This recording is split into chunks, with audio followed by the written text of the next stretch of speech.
Muy bien, tengan todos y todas muy buenos días. Es una alegría estar en Colombia nuevamente y en Medellín en particular. Está lleno de tantos recuerdos y ya todos nosotros somos ya rostros conocidos de muchos años caminando juntos, ¿no? Así que siempre es grato estar entre amigos. Bueno, he elegido 3 textos que para mí han sido textos que han caminado conmigo desde el inicio de la vida cristiana, ¿no? Casi como han sido fotografías de diferentes realidades y necesidades de mi propia vida personal. Entonces, cada vez que leía a Nicodemo, y lo enseñaba y lo predicaba, entonces reflejaba pues esa profunda necesidad desde que empecé la vida cristiana de conocimiento, ¿no? Cuánta necesidad de conocimiento que tenía. Cuando leía de la mujer samaritana, pues me veía a mí como alguien profundamente necesitado de afecto, ¿no? De afecto. Y cuando leía acerca del paralítico de Betesda, me veía a mí también necesitado de sanidad, ¿no? Entonces, estos 3 textos pues me han acompañado por muchísimos años, ¿no? Y de veras, anhelo mucho que todos podamos identificar a ese Nicodemo, a esa mujer samaritana, a ese paralítico que todos llevamos dentro en el corazón. Y que así como Jesús los mentoreó a ellos 3, ¿no?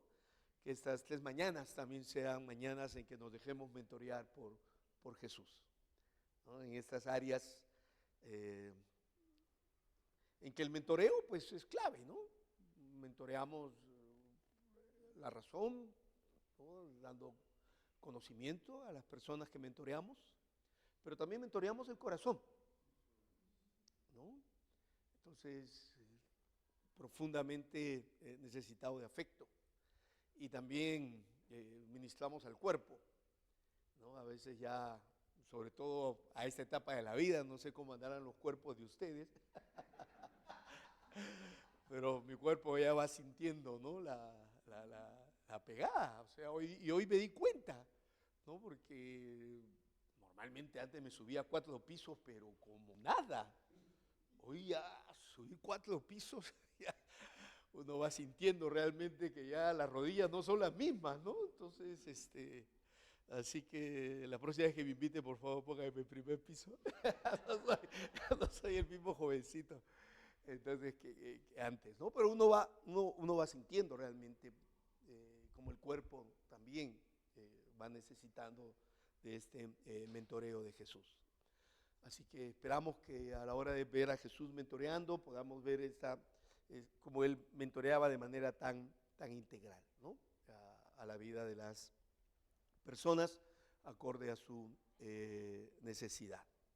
Muy bien, entonces, pero a la vez también es muy desafiante predicar sobre 3 historias que yo sé que todos ustedes no solo la han leído, no solo la han estudiado, no solo han modelado para ustedes, sino también la han enseñado, la han predicado y probablemente no una vez, muchas veces, ¿no? Así que siempre es desafiante. Pero cuando yo percibo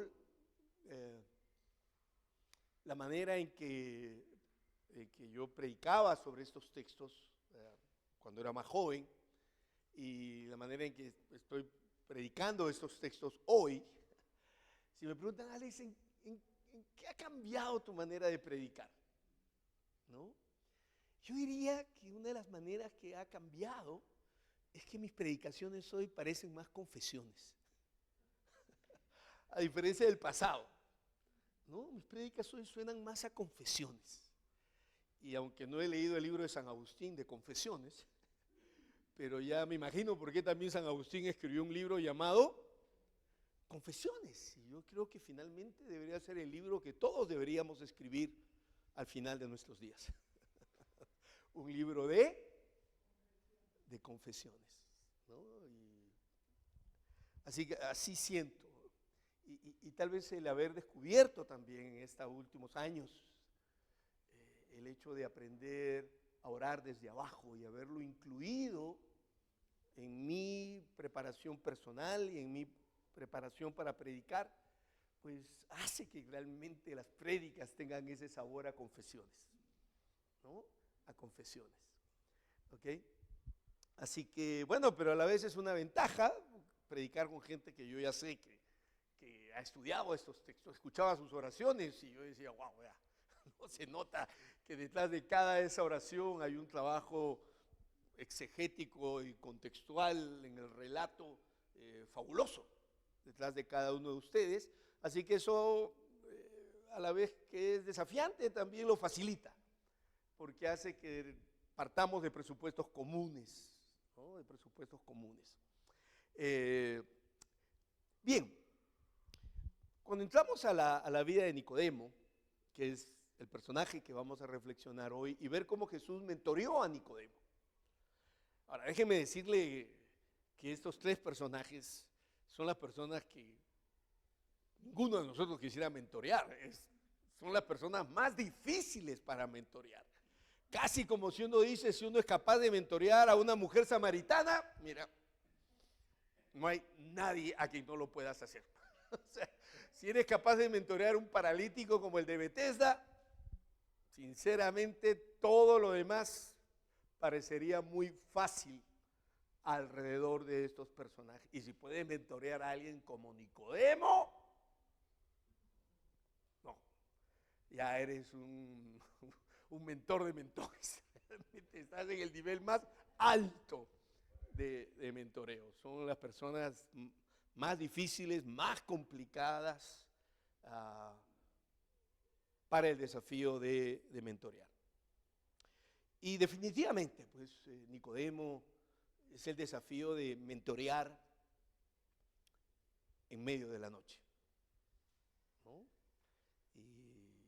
Y el texto arranca justamente mostrando a Nicodemo en la noche.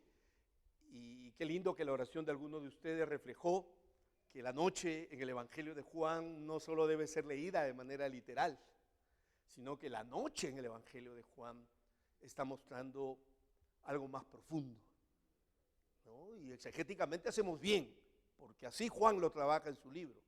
Vean todas las veces que Juan utiliza la palabra noche en su libro, ¿no? Y la noche habla de la oscuridad del alma, de la oscuridad en la que estaba Nicodemo. Y mentorear en medio de la noche, mentorear en medio de la oscuridad del alma, es uno de los desafíos más grandes que encaramos, ¿no? Pero ¿cuál es esa noche? ¿No? Y tengo que confesar que es la noche en la que yo siento que yo también me encuentro, ¿no? Yo creo que es la noche más oscura, la noche más terrorífica en la que una persona puede experimentar.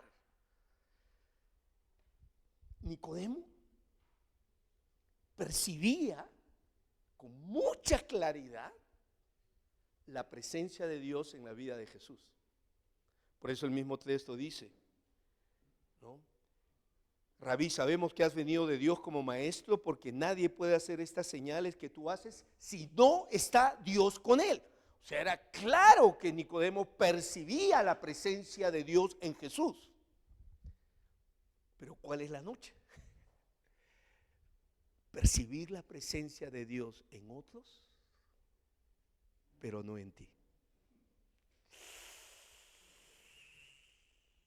No, hermano. Eso sí es la noche más oscura que uno puede vivir. Y tenemos que confesar que para todos nosotros que hemos por años hecho de esto la máxima ambición de nuestras vidas, experimentar la presencia de Dios en nosotros, ¿no? Y sí, y definitivamente esa era la noche en que Nicodemo se encontraba. Era un líder como nosotros, era alguien que había hecho de estar cerca de Dios la máxima ambición de su vida. Y llegar en un momento donde encuentra a alguien, donde percibe claramente esa presencia, y él siente que no la tiene, ¿no? Es un gran, gran desafío. Y es paradójico, ¿no? Porque se supone que hoy, como Nicodemo, pues sabemos más, pero experimentamos menos esa presencia,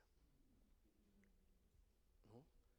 Es una paradoja dolorosa de la vida. Si tú me preguntas a mí, Alex, ¿cuándo experimentabas más la presencia de Dios? ¿Cuando iniciaste la vida cristiana o ahora, 40 años después? Soy honesto con ustedes. Yo experimentaba más la presencia de Dios en los inicios. Y saber que cada vez la muerte está más cerca y que voy a morir, sintiendo que estoy experimentando menos de esa presencia, es la noche más oscura del alma. Así que ahora podemos entender esta realidad, ¿no? Y claro, y definitivamente, pues, Jesús utiliza un lenguaje para apuntar a Nicodemo en esa dirección, y en el siguiente verso le introduce la realidad del reino de Dios. Porque si hay una realidad donde la presencia de Dios está, es en el reino, ¿no? Entonces, pero a la vez es bueno recordar, ¿no?, la tradición teológica de Nicodemo. Él era un fariseo. Y algunos han representado al fariseísmo, sí, como los fariseos anhelaban el reino de Dios, anhelaban esa presencia no solo en su vida, pero esa presencia en el mundo entero, ¿no? Pero muchos han dicho que el fariseísmo es una propuesta de reino, pero una propuesta de reino sin rey. Ellos anhelaban el reino, pero no conocían al rey de ese reino.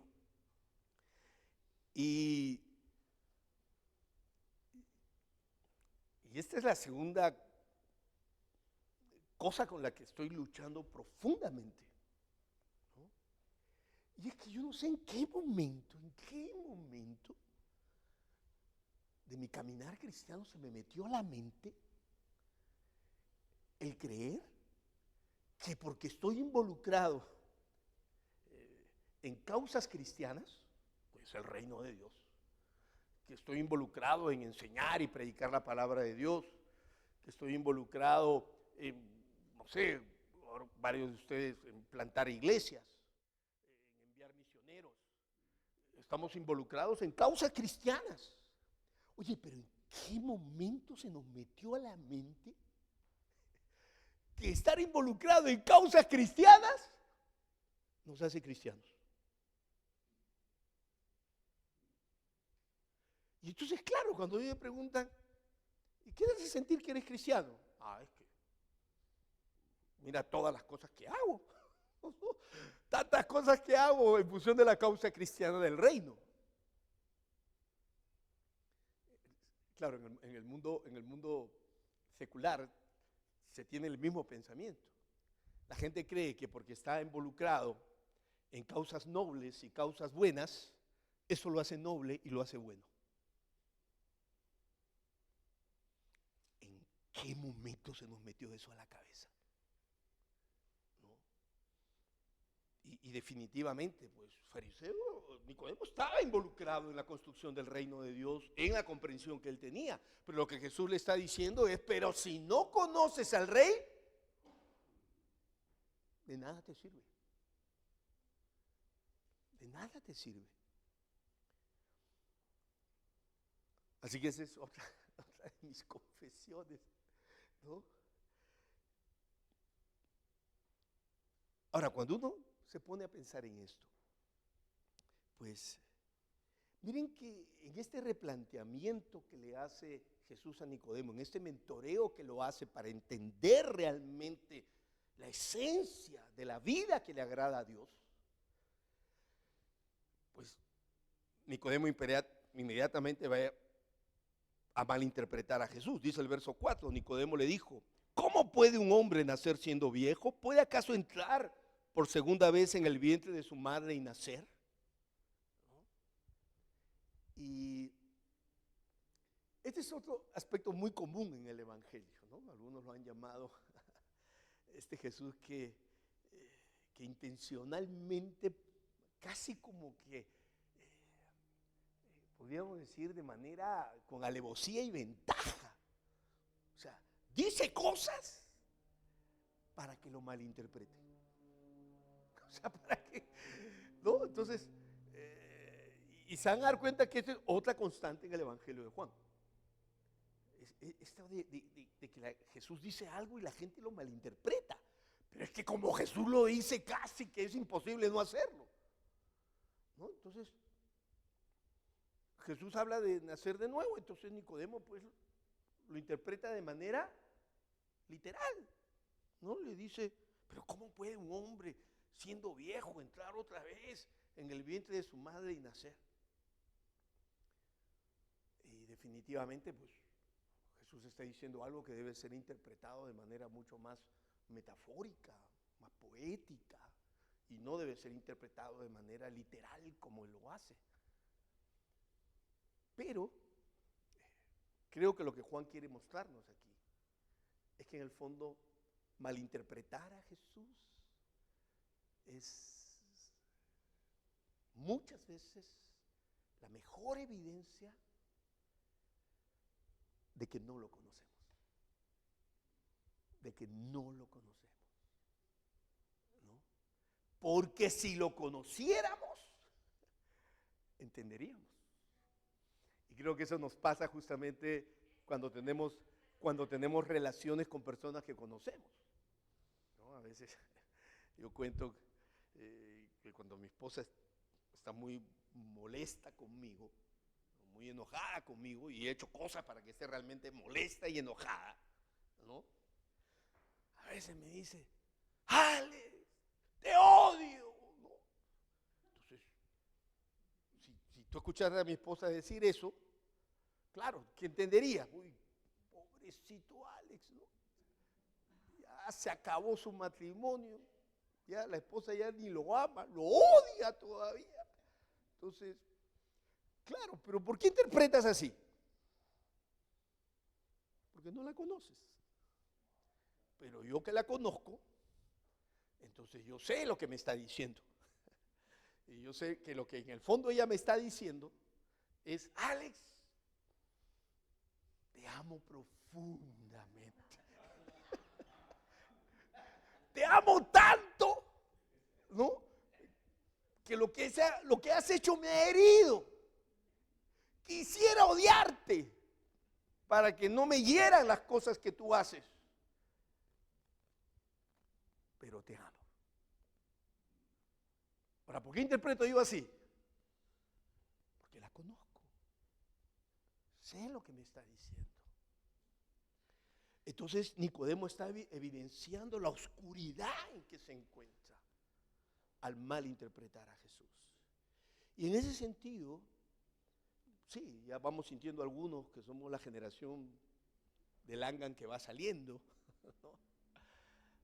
Y hay una nueva generación de líderes que van entrando.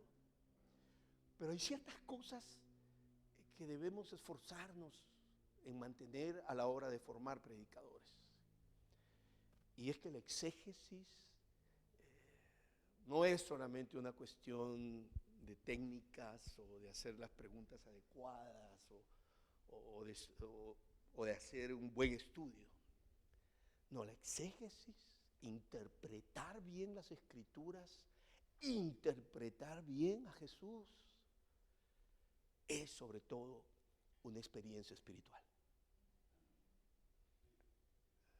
O sea, es una invitación a conocer a Jesús. Porque solo en la medida que lo conozcamos y lo conozcamos cada vez más y cada vez mejor, nuestra exégesis va a ser más fiel. Así que no reduzcamos la tarea, no solamente a cuestiones metodológicas. Eso sería traicionar toda nuestra comprensión de lo que es la formación de un predicador.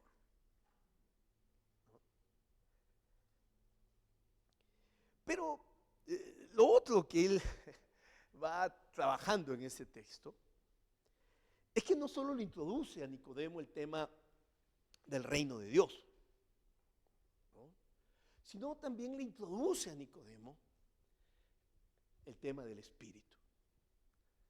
Porque este nacer de nuevo, este nuevo comienzo, ¿no?, que todos necesitamos, no se puede producir por la carne, como dicen, no se puede producir por ningún esfuerzo humano.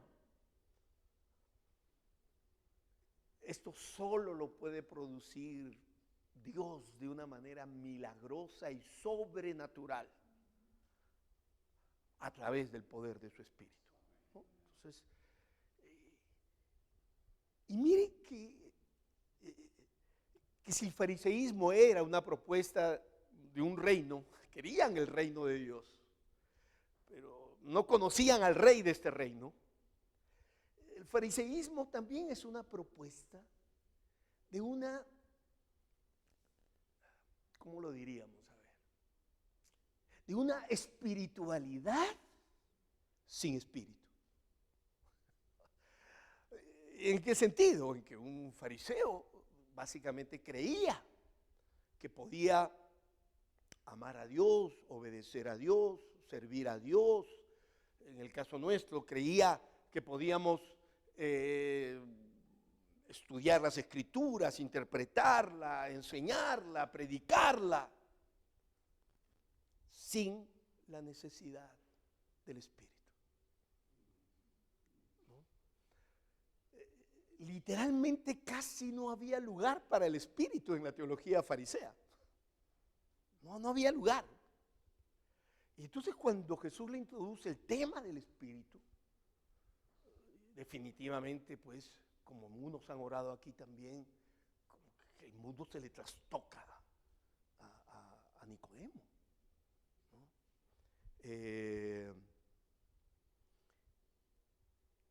Y es interesante este contraste que él hace. Si Nicodemo vino diciendo, sabemos, miren lo que Jesús dice acerca del Espíritu, ¿no? Y qué lindo que una de las primeras declaraciones teológicas de Jesús acerca del Espíritu no está a los finales del Evangelio de Juan solamente o en el libro de los Hechos. No, ya aquí en Juan 3, a los inicios, ya Jesús está mostrándonos cuál es la comprensión que Jesús tiene del Espíritu de Dios. Y lo que él dice aquí es: el viento sopla de donde quieres y oyes su sonido, mas ni sabes a dónde va, dice, ni sabes de dónde viene. Así es todo aquel que es nacido del Espíritu. Y el énfasis de Jesús en torno al Espíritu es que está dominado por esta palabra: no sabes. No sabes, ¿no? Y Nicodemo vino diciendo, sabemos, bueno, como que Jesús le dice, bueno, sabrás de muchas cosas, pero del Espíritu no sabes nada, ¿no? Y pienso que esto es una cuestión que nos va a acompañar de por vida. Realmente al Espíritu de Dios hay que definirlo así. Siempre el Espíritu de Dios va a ser una realidad sobre la cual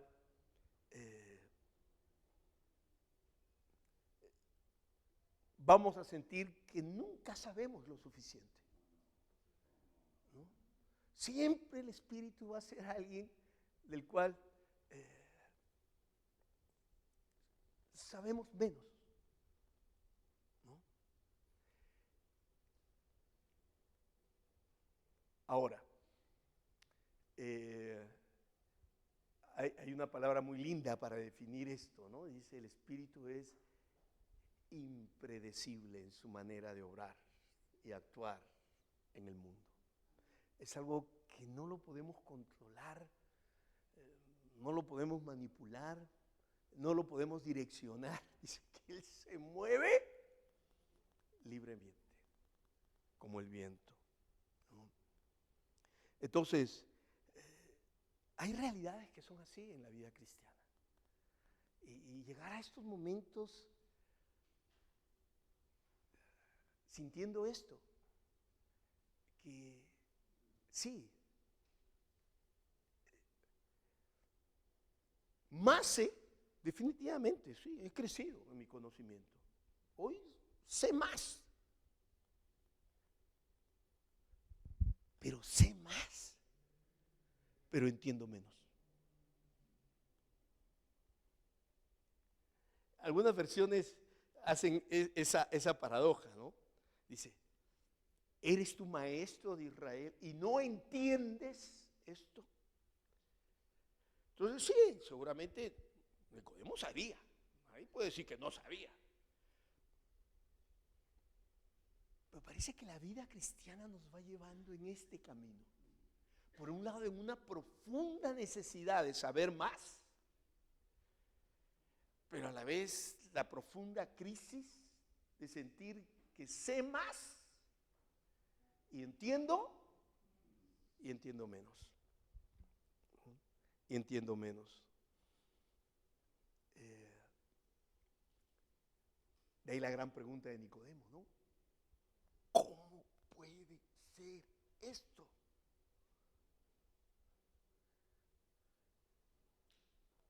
¿Con qué sufro hoy de sentir que sé más y entiendo menos? No sé, tal vez cada uno de nosotros lo vive y lo experimenta de diferentes maneras.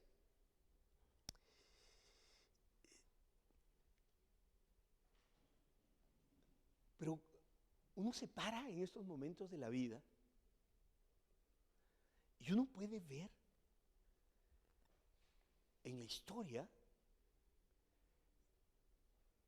que la iglesia avanza. Sí, la iglesia avanza. Pero ¿qué es lo que no entiendo? Que avanza a través de medios muy cuestionables.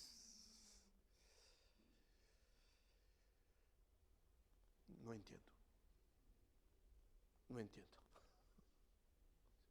¿Cómo la iglesia puede avanzar de la manera que está avanzando?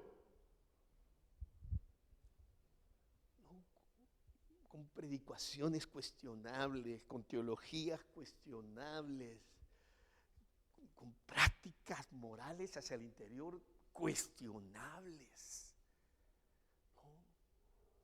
No sé ustedes, hay momentos en que francamente, cuando uno percibe esa realidad, da ganas hasta dejar de ser cristiano, ¿no? Y cuando pensamos en la cristiandad en general y no solo la iglesia evangélica en particular, sí, la iglesia avanza a veces con estructuras jerárquicas tan autoritarias, hermano. Sí, la iglesia avanza, pero a veces da vergüenza de la manera en que avanza. No lo entiendo. O sea, tal vez me consuela un poquito saber que tal vez Pablo también era un poquito consciente de esa realidad. Cuando decías, en una de sus cartas escribía, y sí, Algunos predican a Cristo por envidia. Algunos predican a Cristo por contienda. Miren cómo avanzaba la iglesia. ¿Cómo va a avanzar la iglesia? ¿No? Y probablemente esas prédicas hacían que la gente se convirtiera, que la iglesia creciera. Pero Pablo mismo ve que está impulsada por motivaciones terribles, envidia, contienda. Y esa gran generosidad de Pablo, hay que ser muy generoso. Desconfieso que no he llegado hasta ahí. A decir, bueno, pero sea como sea, Cristo es predicado y en esto me gozo. No sé, yo todavía no me puedo gozar. O sea, tal vez me falta avanzar un poco más. ¿Qué son las cosas que no entiendo, ¿no? Llegar a este momento de la vida, porque nosotros no solo hemos decidido ser cristianos, a menos creo la mayoría de los que estamos aquí, hemos decidido ser cristianos y a la vez vivir nuestra fe cristiana siendo evangélicos. Y yo igual, cuando dicen yo no solo soy cristiano, he decidido también ser evangélico y vivir mi fe como evangélico.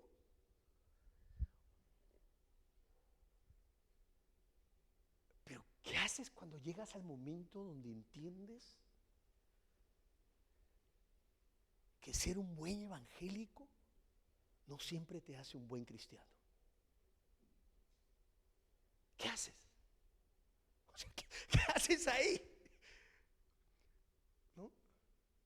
Y de alguna otra manera es lo que Jesús le quería decir a Nicodemo. Ser un buen fariseo.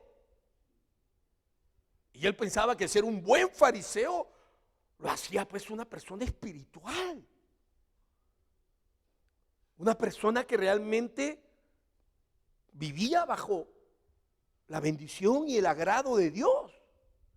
Pero ¿qué haces cuando descubres que ser un buen evangélico no te hace un buen cristiano?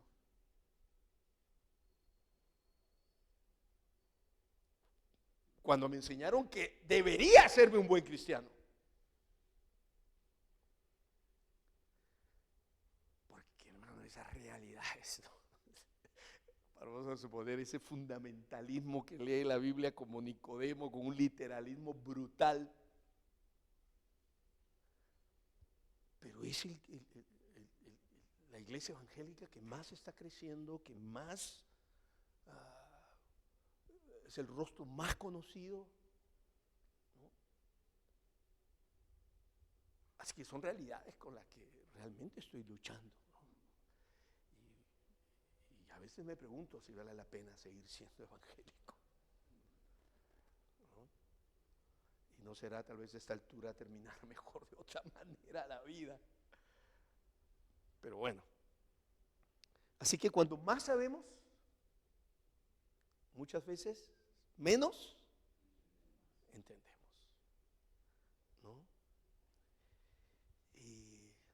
Y sí, y suena un poco paradójico lo que voy a decirles, porque finalmente, como ustedes, soy un predicador.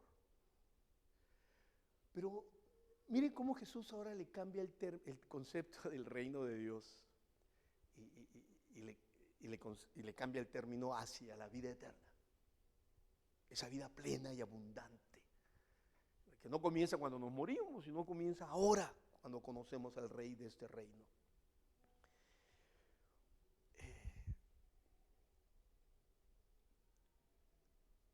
Pero la realidad del Espíritu es una realidad que, como se define a partir del no saber, tal vez es así porque sobre el Espíritu se nos invita a hablar menos y vivir más. Hablar menos y vivir más, ¿no? Y tengo que reconocer que como predicador mi vida ha sido a veces hablar más y vivir menos. Casi he sido obligado a vivir hablando más y viviendo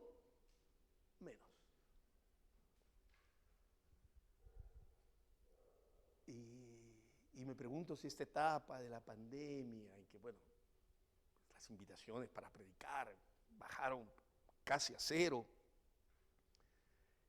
tal vez Dios obligándome a entrar en otra etapa de la vida, vivir más y hablar menos. Y a veces quiero hablar menos porque entiendo menos, ¿no? Antes hablaba con una seguridad sobre tantas cosas que hoy me avergüenza, ¿no? Hoy estoy revisando casi muchas cosas que antes enseñaba con tanta certeza,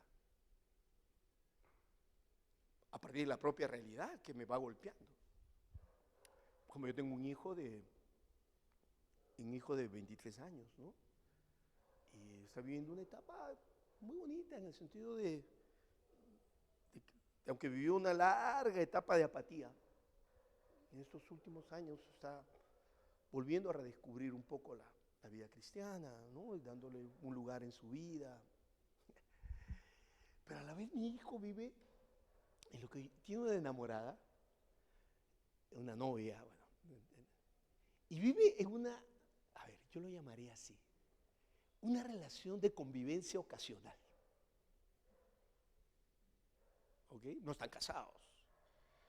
Él vive en Los Ángeles, entonces a veces su novia que está en Ohio, en otro estado, pues a veces va a donde él y bueno, y se quedan ahí a vivir, viven juntos durante el tiempo que está allá, a veces él va allá y se queda con ella allá. Entonces,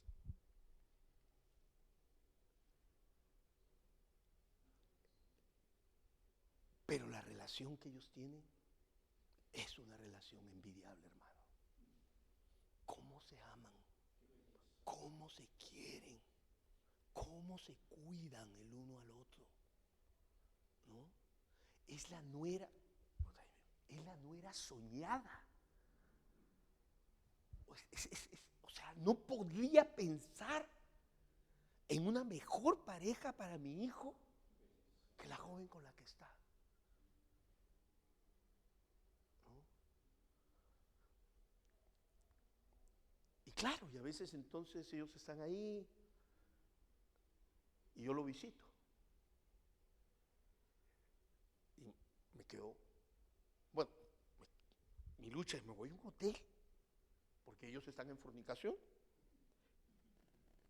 y si yo me quedo a dormir en casa con ellos, estoy avalando entonces esto.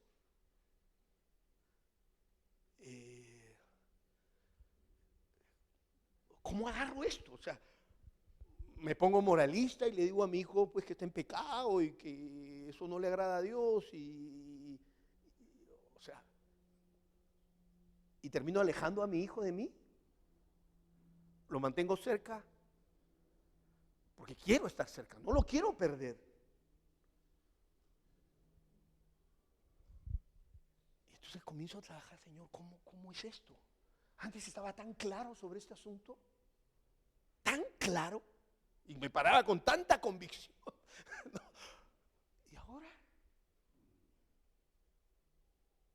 ¿cómo es? Y entonces mi discurso ahora con mi hijo, mira hijo, lo que tienen es bueno, se aman, se respetan, son fieles, se cuidan, tienen una relación maravillosa, es bueno. Pero Dios quiere ahora que vayas de lo bueno a lo mejor. ¿No? Y llegará el momento en que bueno, en el horizonte de ellos casarse ni aparece, ¿no? Como muchas de las jóvenes de su generación. Pero ya no podía predicar sobre las relaciones prematrimoniales y eso de la misma manera que predicaba antes. Entonces, uno comienza a revisar tantas cosas, ¿no? A partir de esas realidades. Y sinceramente, como ya no tengo claridad y me hago muchas preguntas, ya no quisiera ni hablar, ¿no? Prefiero encontrar una manera de vivir en medio de estas nuevas situaciones. Quiero vivir más y hablar menos. Así que Y por último, lo último que quiero compartir, miren cómo entonces el texto comienza a cambiar. Y con una fuerte lógica en el saber, no saber, con la que el texto arranca, de repente el texto avanza hacia ahora, como que saber es importante, pero hay algo más importante que saber, ¿no? Y miren, el texto va diciendo, verso 11, de cierto te digo que lo que sabemos, hablamos, y lo que hemos visto, testificamos, y no recibís nuestro testimonio. Si os he dicho cosas terrenales y no creéis, ¿cómo creeréis? ¿No? Y finalmente el verso 15 termina diciendo, para que todo aquel que en él cree. Entonces, como que pareciera que esto que fue tan importante para mí en los inicios de la vida cristiana, saber. Y muchos de nosotros somos valorados y apreciados por nuestro saber. Pero parece que hay algo mucho más importante que el saber. Y es creer. Creer. Y nuevamente, hermano, si en esta etapa de la vida, la noche para mí representa saber más y entender menos, saber más y vivir menos, también esa noche representa saber más y creer menos. Wow. ¿No?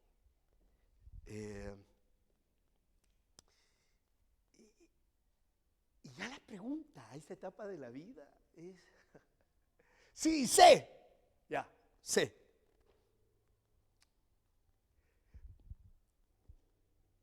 Pero creo lo que sé. ¿Creo realmente lo que sé?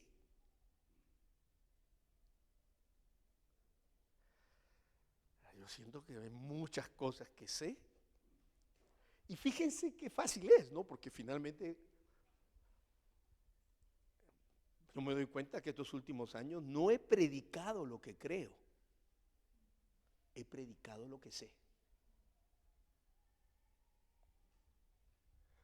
Y predicar lo que uno sabe, bueno, hay mucho para predicar.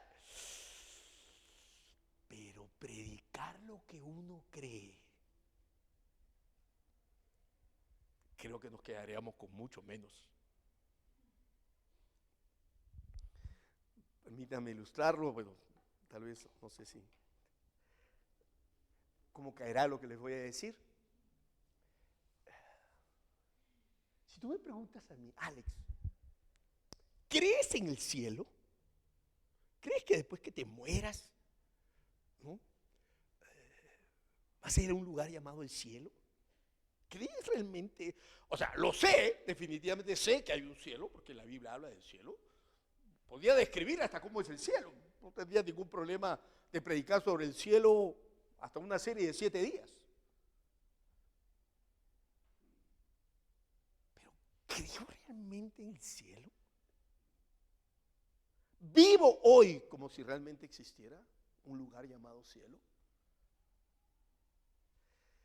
Miren, si me preguntan a mí, o sea, sin la Biblia, sin nada, o sea, si yo no tuviera la Biblia, no tuviera nada, y me preguntan a mí, y yo les tengo que responder desde mi ser más interior, de lo que realmente siento en lo más profundo de mi ser, y tengo que ser honesto, yo creo que la muerte es el fin de todo. Es lo que mi cuerpo a mí me grita, que con la muerte todo se acabó, que no hay más vida de esta. O sea, si yo no tuviera otro punto de referencia y me preguntan a mí lo que siento en lo más profundo y tengo que ser honesto conmigo mismo y honesto con ustedes, a mí todo mi cuerpo me grita que la muerte es el final. Y creo que vivo más en función de ese sentimiento.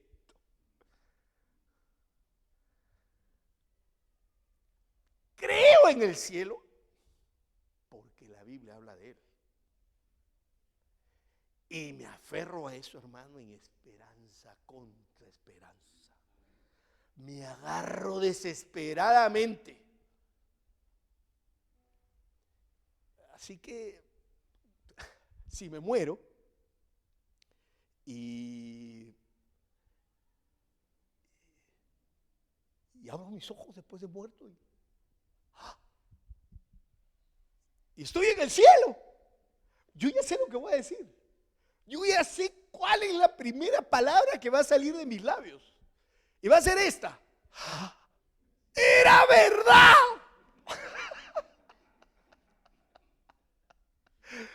Esa va a ser la palabra que va a salir. Era verdad. Entonces, claro, ¿cómo predico el cielo si realmente, o sea, cómo hablo del cielo si predico lo que creo y no predico lo que sé?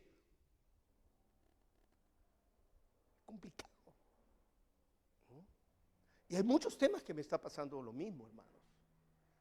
Me está pasando lo mismo con el tema del aborto, me está pasando lo mismo con el tema de la homosexualidad, me está pasando lo mismo. O sea, una cosa es si tú preguntas a mi ser interior, lo que siento, hasta lo que mi razón me dice, hasta lo que veo. Y otra cosa es lo que la Biblia enseña. Y aferrarse a lo que la Biblia enseña cuando tu ser interior no está avalando esa manera de leer, es una gran noche. Ya no quiero predicar del aborto. Antes predicaba el aborto con una convicción y una seguridad. Predicaba de la homosexualidad con una convicción y una seguridad. Tenía todo claro. No habían fisuras, no habían preguntas. Hoy ya no es así.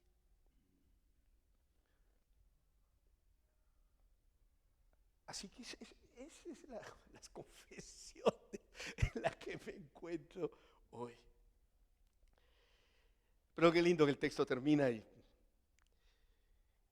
finalmente ¿dónde lleva Jesús a Nicodemo, ¿no? Yo hubiera esperado que lo lleve a otro lugar, pero dice, verso 13, nadie subió al cielo sino el que descendió del cielo, el Hijo del Hombre que está en el cielo. Y como Moisés levantó la serpiente en el desierto.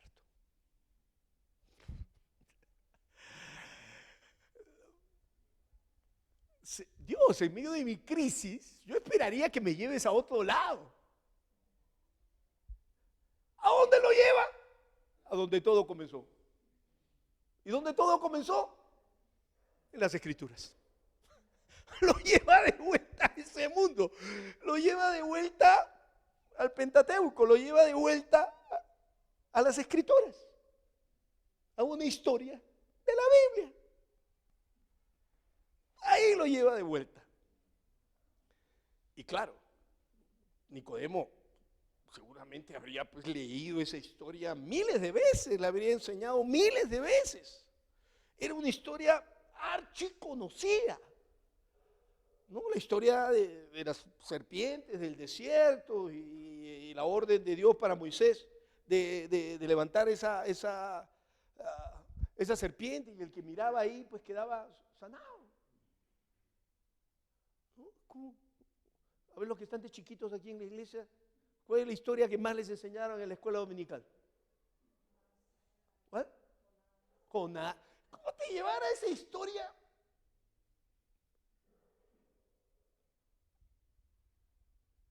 Saber, no saber, creer, no creer, todo este mundo para terminar aquí, por favor.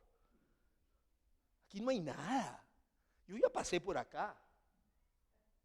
Ya pasé por acá y no hay nada. Pero mira, sí, como Moisés levantó la serpiente en el desierto, parece que no hay nada.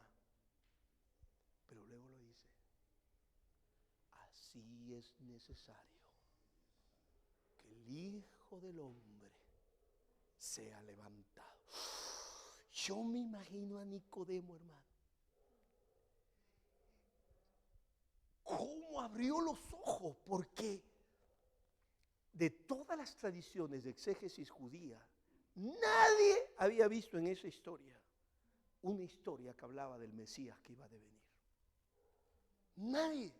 Jesús va a ser el primero que le va a interpretar esta historia en clave cristológica. Se lo va a leer a la luz de Cristo. Y los ojos de Nicodemo se abrieron y dijo: jamás he entendido lo que hoy estoy entendiendo.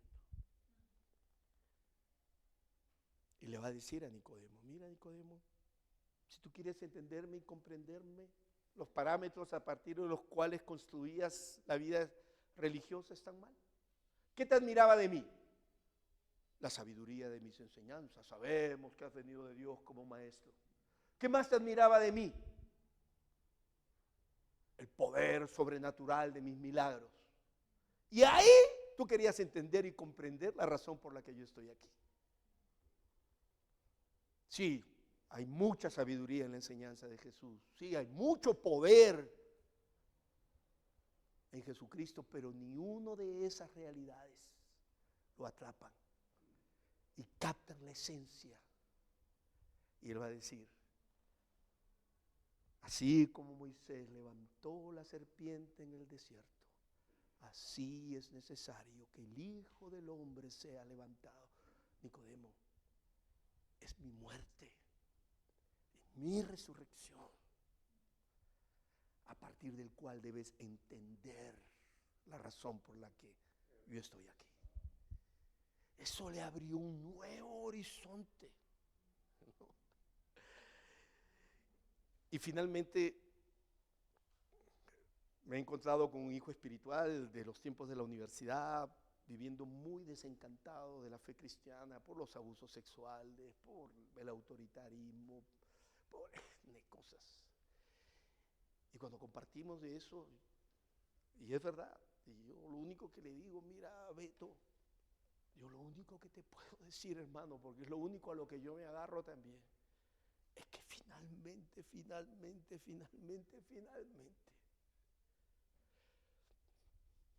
el cristianismo es Cristo.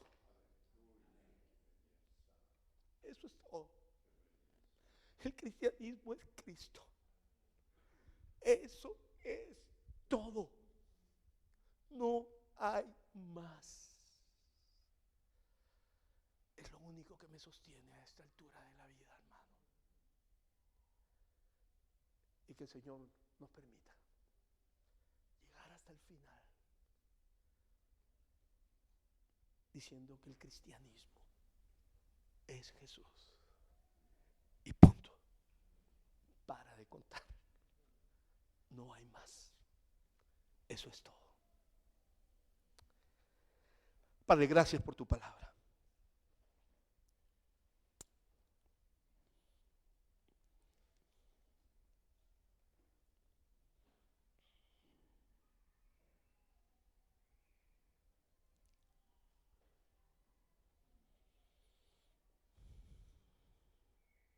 Gracias por este maravilloso ejemplo de cómo mentoreaste a este hombre.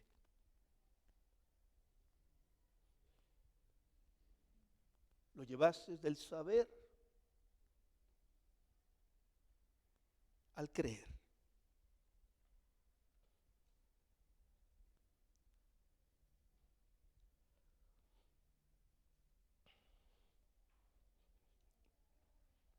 Y llegar a esta altura de la vida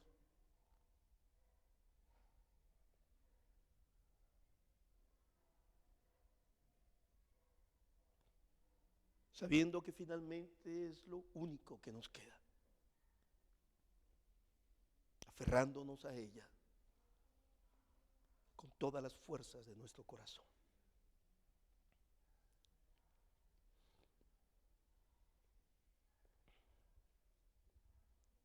Te alabamos y te adoramos en esta hora. Camina con nosotros como caminaste con Nicodemo. con tanta paciencia,